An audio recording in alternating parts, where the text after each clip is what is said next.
엄마, 이제 그만하세요. 왜 평생 나만 희생해야 해요? 아들의 고함에 정희 씨는 얼어붙었습니다.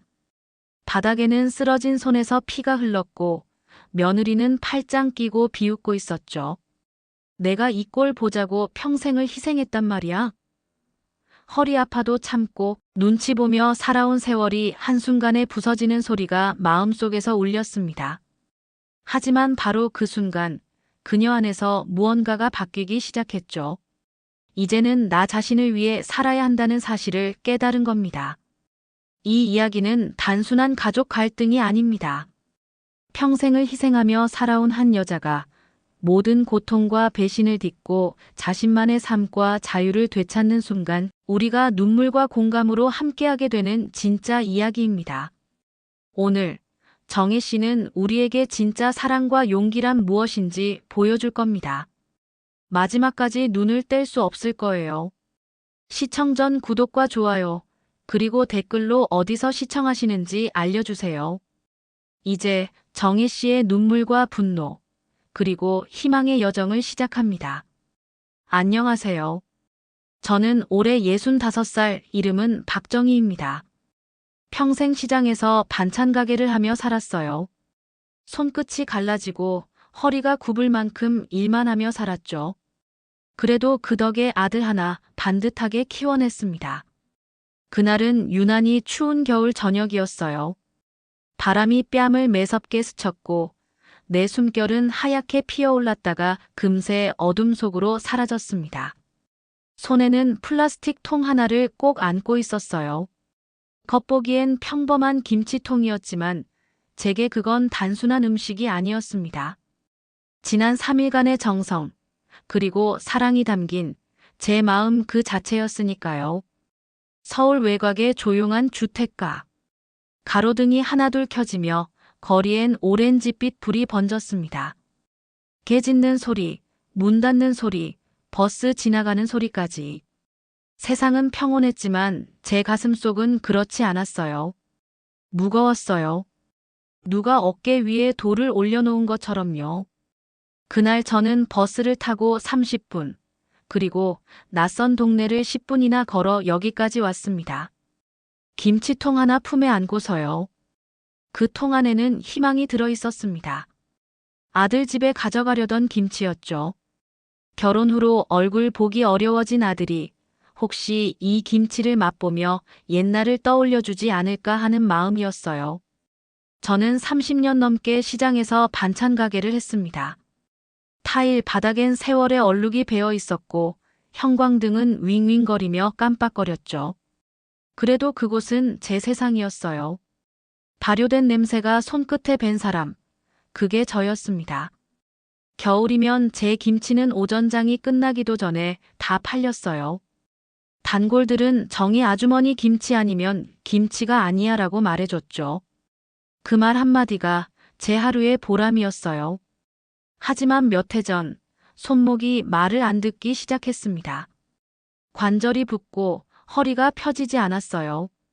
냉장고 문을 여는 것도 무거운 냄비를 드는 것도 버거워졌죠. 결국 가게 문을 닫았습니다. 사람들은 이제 편히 쉬어요라고 했지만 저는 쉬는 법을 몰랐어요. 평생 일만 하며 살아서 일 없는 하루가 오히려 낯설었죠. 남은 건 아들뿐이었습니다. 윤석이. 올해 38이에요. 중견기업 마케팅 팀장. 회사 다닌 지 벌써 10년이 넘었죠. 그가 입은 정장은 제가 다려주던 그 시절의 냄새가 아직 남은 듯 했어요. 어릴 때부터 부자도 든든한 친척도 없었습니다. 남편이 심장마비로 떠난 그날 이후 세상은 오로지 저와 아들 둘뿐이었어요. 보험금도 저축도 아무것도 없었죠. 그때 저는 다짐했어요. 이 아이만큼은 나보다 나은 삶을 살게 하겠다. 그래서 한겨울엔 장바닥에 서서 발이 얼어붙을 때까지 일했어요. 전기요금 아끼려 집 난방은 끄고 옷을 새 겹 껴입었습니다. 대신 그 돈으로 아들 기숙사 난방비를 냈어요.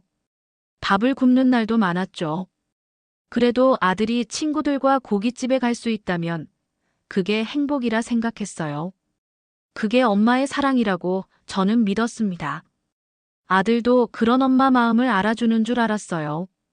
젊은 시절엔 가게에 와서 김치 먹으며 엄마가 최고야 하던 아이였거든요. 그런데 결혼 후로는 모든 게 달라졌어요. 며느리 서지연, 35살. 단정하고 세련된 여자였어요. 잘 사는 집딸이었죠. 손끝에 물 한 방울 묻히지 않고 자란 사람. 백화점에서 음식을 사 먹는 게 자연스러운 사람. 그런 사람에게 제 김치는 그냥 낯선 냄새였을 겁니다. 그날 아들 집 앞에 도착했을 때 저는 마음을 다잡았어요. 괜히 오지 말 걸 그랬나 그래도 한 번은 가져다 드려야지. 현관문이 열렸습니다. 엄마, 이게 뭐예요? 왜 또 이걸 가져온 거예요? 윤석이의 목소리가 공기를 찢었습니다. 손에는 지난주에 제가 준 김치통이 들려 있었어요. 뚜껑도 라벨도 그대로인 채. 한 번도 열지 않은 그 통을 아들은 제게 내밀었습니다. 그리고 그 손이 통을 내던졌어요. 쾅! 플라스틱이 바닥에 부딪히며 뚜껑이 튕겨나갔습니다. 붉은 김치 국물이 콘크리트 바닥으로 퍼져나갔어요. 배추잎이 흩어지고 그 사이로 톡 쏘는 냄새가 공기를 가득 메웠습니다. 그 냄새는 한때 집의 냄새였어요. 사랑의 냄새였고 기억의 냄새였죠. 그런데 그날은 수치의 냄새였습니다. 그때 현관 불빛 아래에 지연 씨가 서 있었어요. 팔짱을 끼고 시선은 차갑게 아래를 내리깔고 있었죠. 저희는 이런 거 안 먹어요. 요즘은 그냥 사 먹어요. 그 말이 제 가슴을 찔렀습니다. 사 먹는 거, 편리한 거, 영혼 없는 거. 그런 게 요즘 세상이라지만 제겐 그게 전부였는데요. 그 순간 제 입에서 말이 나왔습니다. 죄송해요. 괜히 가져왔네요. 무슨 잘못을 했는지도 모르면서 그냥 그 말이 나왔어요. 그냥 옛날 생각이 나서요. 아들이 초등학교에서 돌아와 제 김치를 밥에 비벼 먹던 그 시절. 엄마, 이게 세상에서 제일 맛있어. 그 말에 저는 세상을 다 가진 기분이었어요. 가난했지만 따뜻했고 작았지만 웃음이 가득했던 집. 그게 제 인생의 가장 찬란한 시간들이었어요. 하지만 이제 그 모든 게 부끄러움이 되어버렸습니다. 사랑이 왜 창피한 게 되었을까요? 보살핌이 언제부터 부담이 되었을까요? 아들은 아무 말도 하지 않았습니다. 그저 문이 닫혔어요. 쿵. 그 소리가 가슴속 깊은 곳에서 메아리 쳤습니다. 마치 무덤을 봉인하는 소리처럼요. 저는 빈통을 안고 버스 정류장으로 걸었습니다. 붉은 얼룩이 바닥에 번지고 있었어요. 그 얼룩은 피 같기도 김치 국물 같기도 했습니다. 아마 내 마음의 색깔이었겠죠. 버스에 올라타 창밖을 봤습니다. 서울의 불빛이 흐릿하게 번져 있었어요. 금빛, 빨강빛, 그리고 차가운 흰빛. 빨강은 제 사랑의 색이었어요.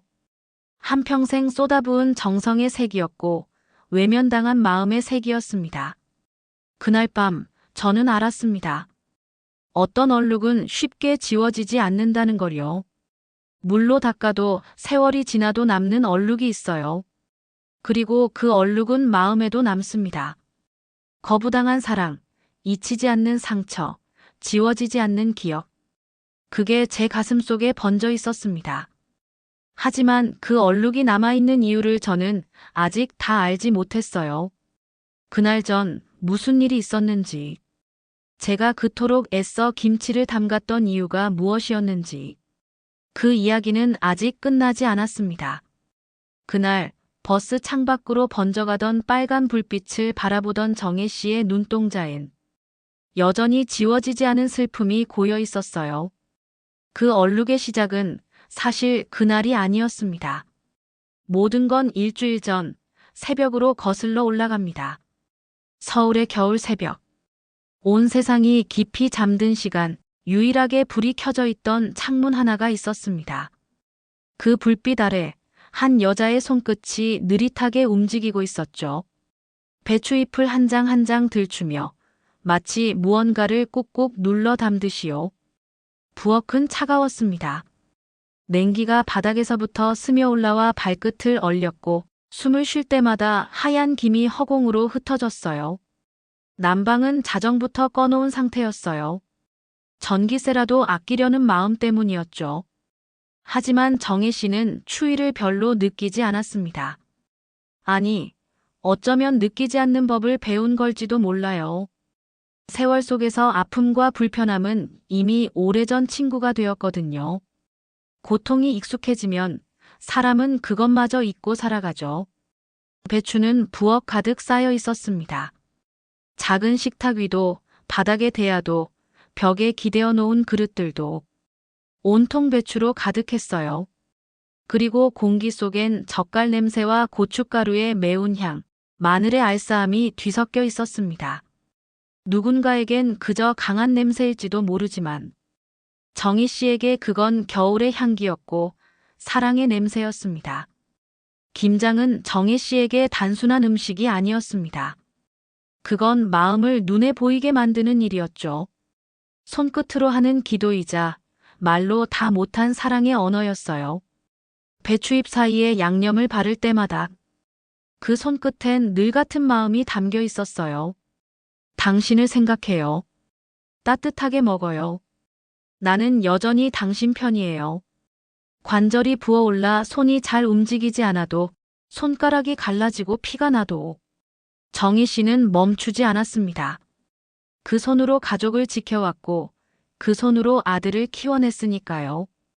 그 손끝은 이미 한 사람의 생애였습니다. 2년 전 관절염이 심해지면서 시장 가게 문을 닫았을 때 정희 씨는 세상의 일부를 잃은 듯 했어요.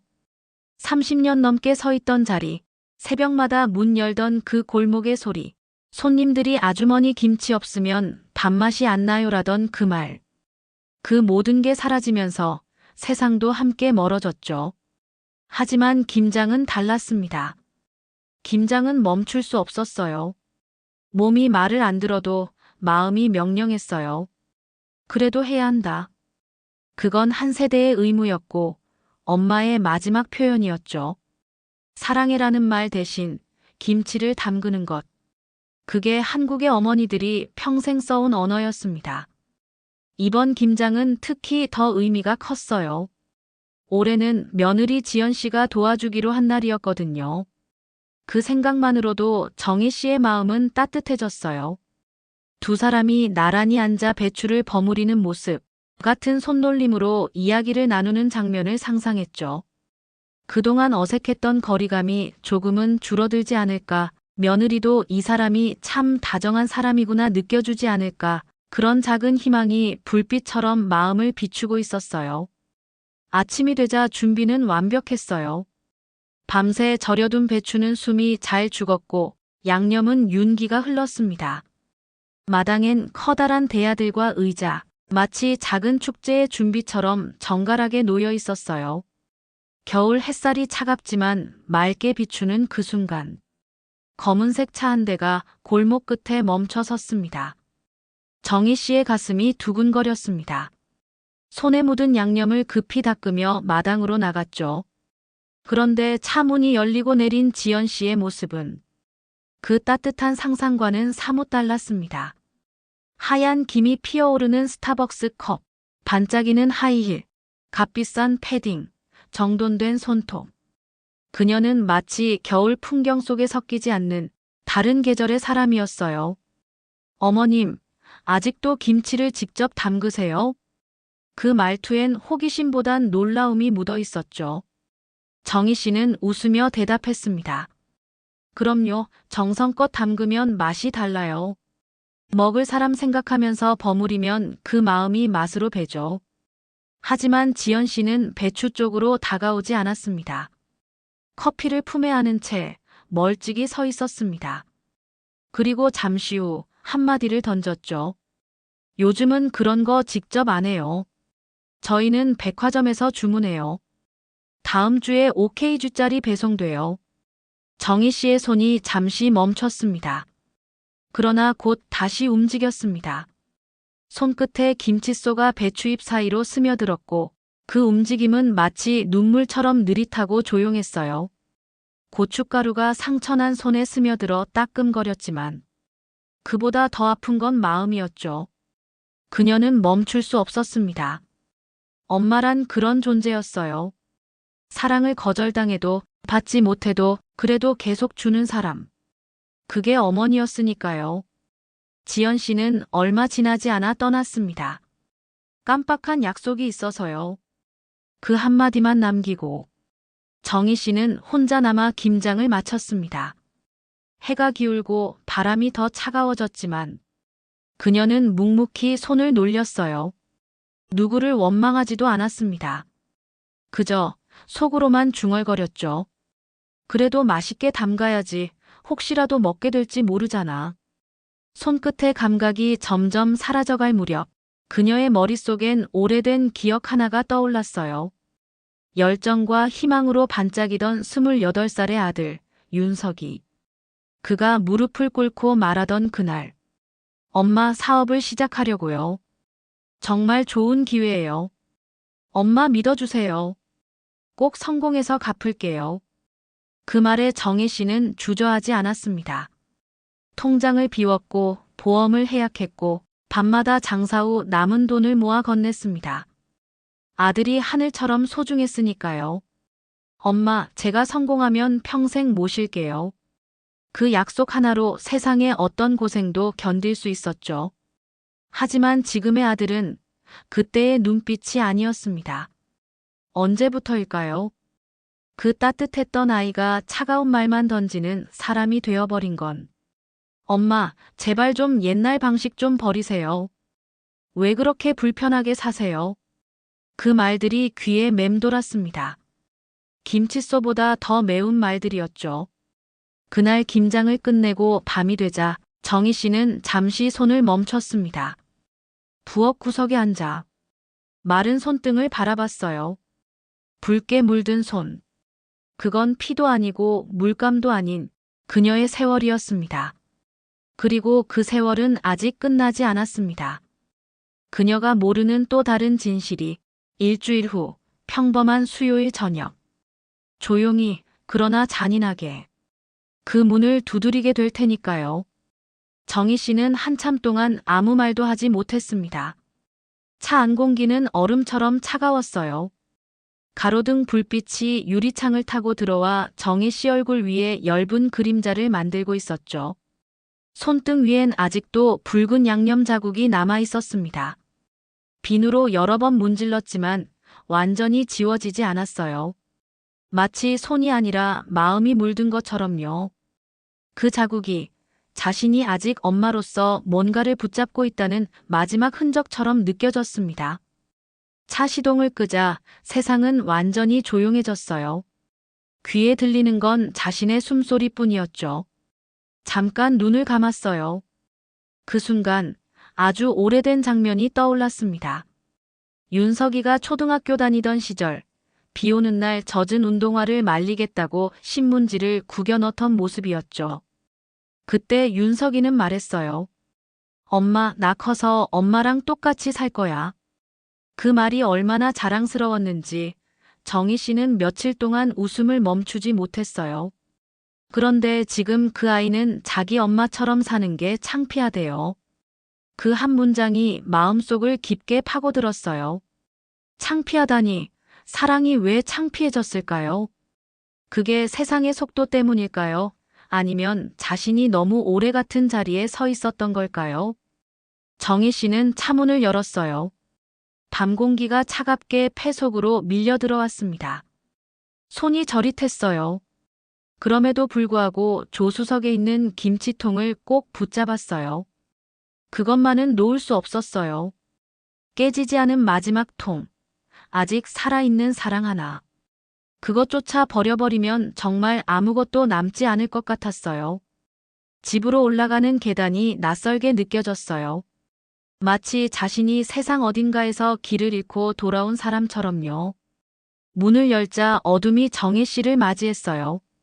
불을 켜지 않았습니다. 방 안 공기가 너무 고요했어요.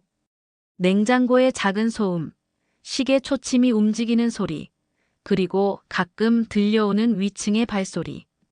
세상은 여전히 움직이고 있는데 자신만 멈춰 있는 듯 했어요. 정희 씨는 식탁 위에 김치통을 조심스럽게 올려두었어요. 뚜껑을 열자 매운 향이 공기 속으로 퍼져나갔습니다. 그 향이 코끝을 스쳤을 때 눈물이 갑자기 터져 나왔어요. 소리 없는 울음이었어요. 어깨만 들썩였고 손은 식탁을 꼭 쥐고 있었죠. 이건 분노의 눈물이 아니었어요. 원망도 아니었어요.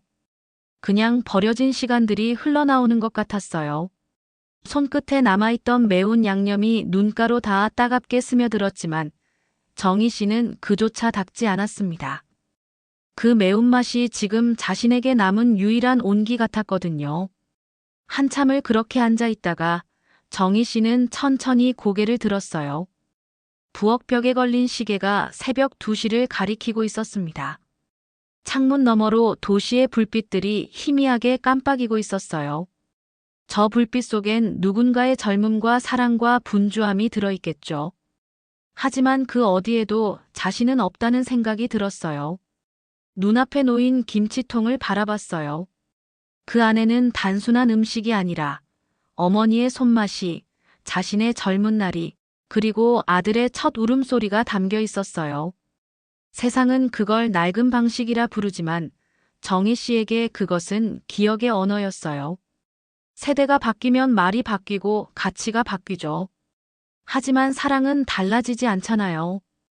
형태만 다를 뿐 결국 같은 마음일 텐데. 그런데 왜 이렇게 멀어졌을까? 왜 이렇게 설명이 통하지 않을까? 그녀는 뚜껑을 다시 덮으며 조용히 중얼거렸습니다. 맛만 보면 알 텐데 그 한마디는 공기 속으로 흩어져 사라졌어요. 그리고 그 뒤를 이어 한숨이 흘렀습니다. 그날 밤 정희 씨는 김치통 옆에 앉은 채 잠이 들었어요. 불도 끄지 않은 채로요. 새벽녘이 되자 창문 너머로 희미한 햇살이 들어왔습니다. 어제의 붉은색이 조금은 옅어진 듯 했어요. 정희 씨는 천천히 눈을 떴습니다. 몸이 무거웠어요. 하지만 머릿속은 이상하게 맑았습니다. 냉장고 위 달력엔 다음 주 토요일에 동창 모임이라고 적혀 있었어요. 오래된 친구들, 세월을 함께 버텨온 사람들. 문득 그 얼굴들이 보고 싶어졌어요. 세상에 아직 자신을 이해해줄 누군가가 있을지도 모른다는 희미한 희망이 마음속에 피어올랐습니다. 하지만 동시에 또 다른 생각이 고개를 들었어요. 나도 이제 뭔가를 바꿔야 하나. 아들이 말한 다르게 산다는 말이 머릿속을 떠나지 않았어요. 다르게 산다는 건 뭘까? 전통을 버린다는 뜻일까? 아니면 새로운 모양으로 이어간다는 뜻일까? 정희 씨는 가만히 창밖을 바라봤어요. 나뭇가지 끝에 매달린 낙엽 하나가 바람에 흔들리고 있었어요. 떨어질 듯 하다가 또 버티고 있었죠. 언젠간 떨어질 걸 알면서도 마지막까지 매달려 있는 그 모습이 꼭 자신의 모습 같았어요. 그때 전화벨이 울렸습니다. 순간 심장이 움찔했어요. 하지만 이번엔 윤석이도 지연이도 아니었어요. 화면엔 미자라는 이름이 떠 있었죠. 정희 씨는 잠시 망설이다가 전화를 받았습니다. 어제 잘 들어갔어? 얼굴이 많이 상했더라. 오늘 나랑 점심 먹자. 그냥 나와. 사람 좀 만나야지. 짧은 말이었지만 그 안엔 따뜻함이 있었어요. 정희 씨는 대답 대신 짧게 숨을 내쉬며 창문을 한 번 더 바라봤어요. 그리고는 천천히 자리에서 일어났습니다. 발끝이 여전히 무거웠지만 그 무게가 어제와는 달랐어요. 아마 이건 아직 끝나지 않은 무언가의 시작이겠죠. 식탁 위에 남은 김치통을 한 번 더 바라봤습니다. 그 붉은 빛이 햇살에 반사되어 묘하게 따뜻하게 보였어요. 정희 씨는 아주 조용히 중얼거렸습니다. 이제 어떻게 해야 할까? 정희 씨는 소파에 앉아 천천히 호흡을 가다듬고 있었어요. 여전히 부엌 바닥에는 어제 남겨진 김치통들의 잔해가 눈에 들어왔지만 그녀의 시선은 그것을 피하지 않았습니다. 손끝에 남은 고춧가루 자국처럼 삶의 흔적과 기억이 그녀 몸속 깊이 배어 있었죠. 그러나 이번에는 다르다는 것을 정희 씨는 느낄 수 있었습니다. 그것은 분노도 슬픔도 억울함도 아닌 묵직한 자기 인식이었어요. 나는 이제 내 것이 있어야 해 라고 속으로 반복하며 마치 오래전 잃어버린 시간을 되찾듯 마음속 깊이 다짐했습니다.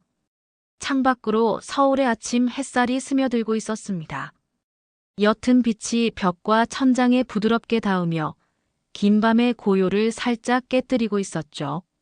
정희 씨는 주전자에 다시 물을 올리며 손끝으로 뜨거운 김치 국물 냄새를 느낄 때의 기억을 떠올렸습니다. 매운 향과 함께 찾아온 상처의 기억 그리고 자신이 포기한 것들, 애써 숨긴 눈물들이 주전자 위로 스며드는 듯 했어요. 하지만 그 냄새 속에서 정희 씨는 한 가지 사실을 깨닫게 되었습니다. 누군가에게 사랑을 주는 것만으로 자신의 존재를 증명하려던 시간이 지나가고 있다는 걸요. 이제 그녀는 사랑을 주면서도 자신을 잃지 않는 방법을 배워야 했습니다. 그녀는 부엌 한쪽에 놓인 18개의 김치통을 바라보며 작은 미소를 지었습니다. 이건 나의 시간이고 나의 역사야. 각 통마다 담긴 정성과 희생, 기억, 사랑이 그녀의 손끝과 팔, 허리와 마음까지 스며들어 있었습니다. 세상에 누구도 알아주지 않아도 상관없었습니다. 그것들은 더 이상 인정받기 위해 존재하는 것이 아니었죠. 정희 씨는 자신을 위해, 자신의 삶을 위해 그 모든 것을 담아냈습니다. 그리고 그녀는 그 사실이 위로가 된다는 것을 처음으로 느꼈습니다. 오전 내내 정희 씨는 집안을 정리하고 김치통들을 깨끗하게 닦고 남은 것들을 포장하며 천천히 움직였습니다. 손목이 욱신거리고 관절이 뻣뻣하게 굳었지만 몸의 통증보다 마음의 평화가 훨씬 컸습니다. 그녀는 이제 더 이상 누군가의 기대를 맞추려 애쓰지 않았습니다. 더 이상 자신을 낮춰서 사랑을 주거나 창피함을 참아가며 존재를 증명할 필요가 없었습니다. 그 모든 짐을 이제 자신만의 속도로 정리하고 있었어요. 점심 무렵 정희 씨는 창밖을 바라보며 문득 지난 시간을 떠올렸습니다. 처음 시장에서 장사를 시작했을 때 손주에게 밥을 먹이던 그 젊은 날, 시집살이와 가족의 무게 속에서 자신을 지키려 애썼던 시간들. 그 모든 순간들이 눈앞에서 하나하나 떠올랐지만 이번에는 아픔이 아니라 감사로 느껴졌습니다. 그녀는 스스로를 인정하고 있었어요. 버티고 살아낸 자신에게 견뎌온 사랑과 희생에 대한 작은 존경심과 안도감이 몰려왔습니다. 그날 오후 정희 씨는 잠깐 침대에 누워 눈을 감았습니다. 머릿속에는 미자 씨의 말들이 맴돌았습니다. 이제 안으로 손을 뻗을 때야. 내 자신에게로.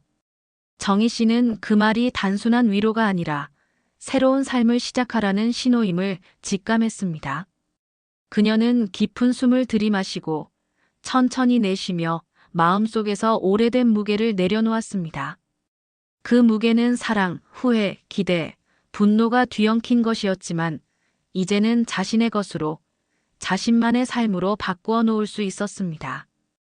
해가 저물 무렵 정희 씨는 부엌에 앉아 남은 김치통 하나를 다시 바라보았습니다. 이 통은 더 이상 아들을 위해 담근 것이 아니었습니다. 자신을 위해, 자신의 삶을 위해 담근 것이었죠. 그녀는 젓가락을 들어 작은 김치를 입에 넣고 천천히 씹으며 감각을 느꼈습니다.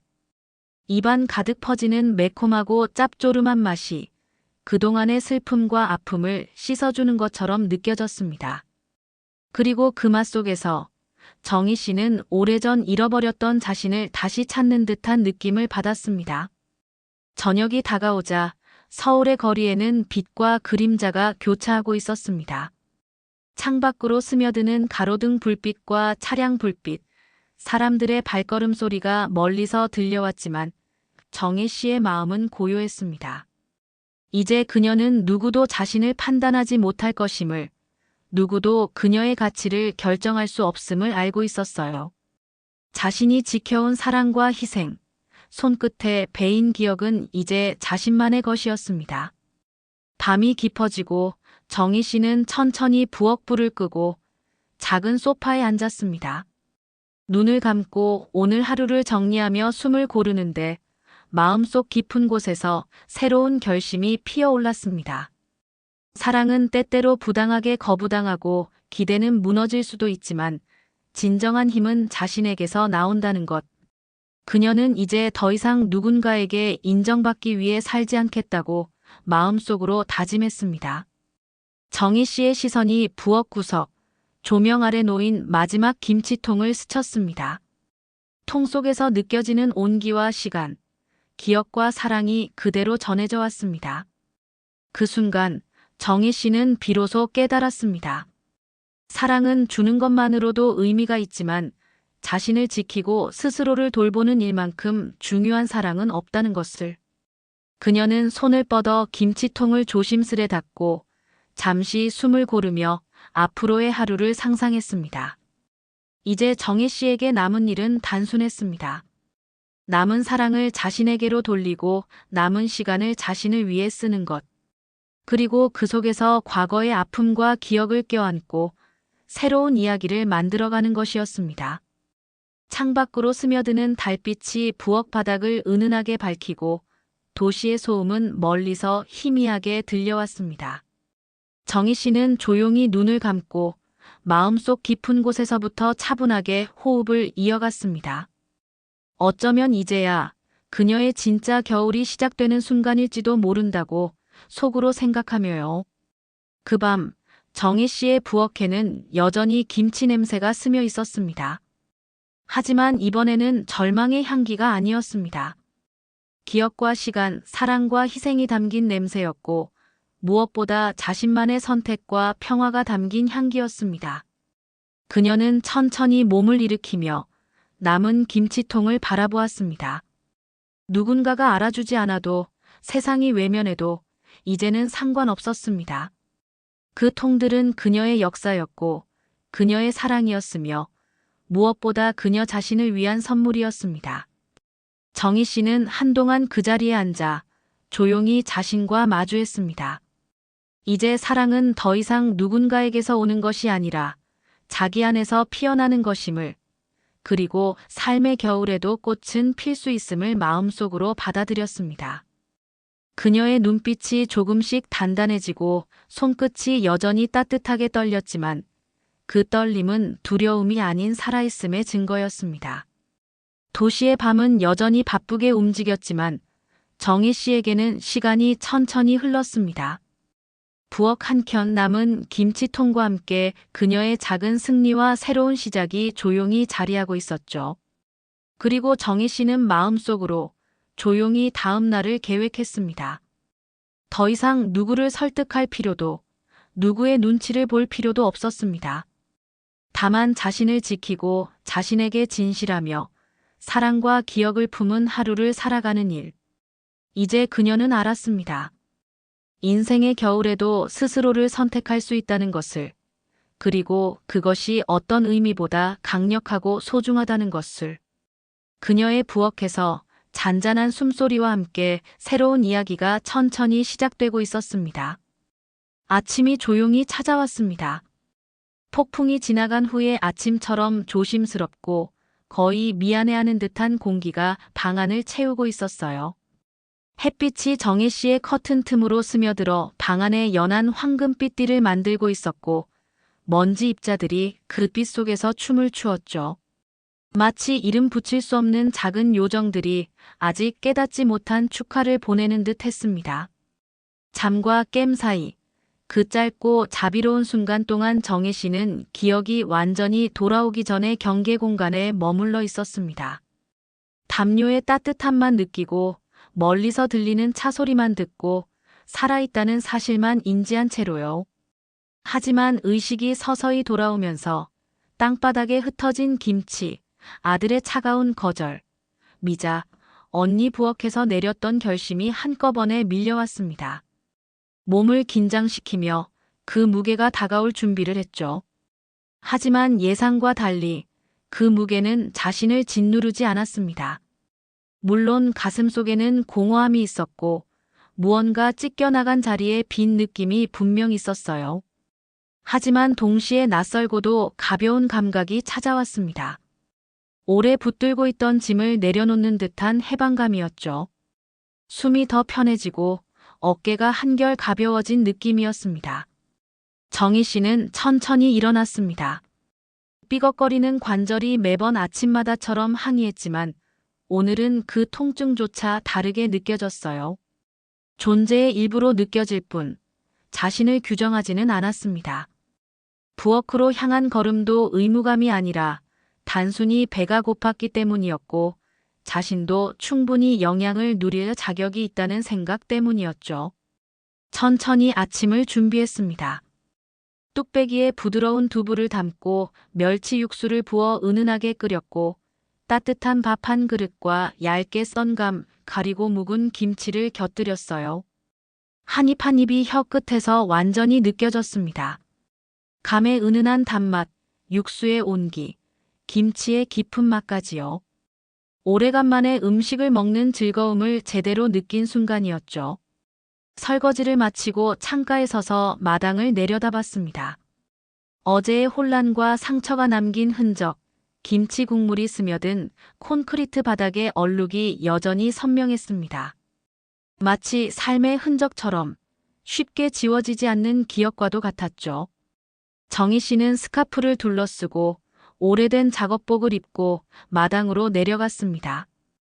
양동이에 뜨거운 물을 담고 비누를 풀어 거품을 만들고 뻣뻣한 소를 손에 쥐고 얼룩을 문지르기 시작했습니다.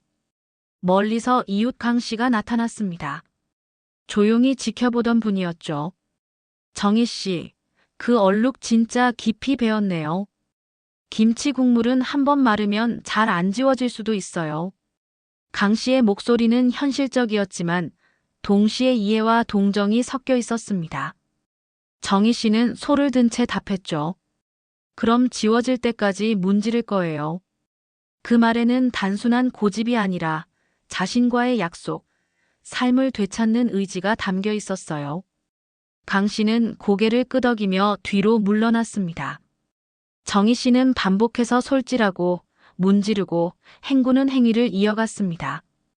빨갛게 물든 손, 타들어가는 무릎, 허리의 경련에도 불구하고 멈추지 않았습니다. 솔질 한 번마다 지난 세월 동안 자신이 짊어졌던 무거운 짐이 조금씩 내려가는 듯 했어요. 수년간 억눌러온 기대와 실망, 다른 사람의 삶에 맞춰 자신을 작게 만들었던 기억까지 모두 얼룩과 함께 씻겨 나갔습니다. 3시간이 흐른 후 붉은색이 점차 연한 색으로 변하자 얼룩은 새로운 모습으로 남았습니다. 완전히 지워진 건 아니었지만 더 이상 상처가 아닌 살아남은 흔적이 되었죠. 정희 씨는 뒤로 물러나 깊게 숨을 내쉬며 변화를 느꼈습니다. 그 얼룩을 씻어내면서 오래된 자신과의 싸움도 함께 끝내고 있었던 거예요. 그날 오후 깨끗한 옷으로 갈아입고 있을 때 미자 언니와 시장 상인들이 마당으로 다가왔습니다. 김치가 사고 싶다는 사람들이었죠. 정희 씨는 잠시 당황했지만 결국 자신이 만든 김치를 나누기로 했습니다. 누군가의 기쁨에 닿을 수 있다는 사실이 오래된 상처를 조금 더 부드럽게 만들었습니다. 저녁이 되자 정희 씨는 오랫동안 써오던 일기장을 꺼냈습니다. 차를 끓이고 식탁에 앉아 펜을 들자 오랜 세월 마음에 담아두었던 생각과 감정이 하나씩 종이 위로 흘러나왔습니다. 오늘 김치 얼룩을 씻어냈습니다. 하지만 어떤 얼룩은 문질러서 지울 수 없어요. 그냥 남겨두고 떠나야 해요. 내일부터 나는 나를 위해 살겠어요. 내 삶, 내 선택, 내 기쁨을 위해. 석 달이 지나 정희 씨의 삶은 조심스럽게 변화를 맞이했습니다. 수채화 수업, 등산 모임, 머리를 기르고 새 코트를 산 일상. 그 모든 것이 자신을 위한 선택이 되었죠.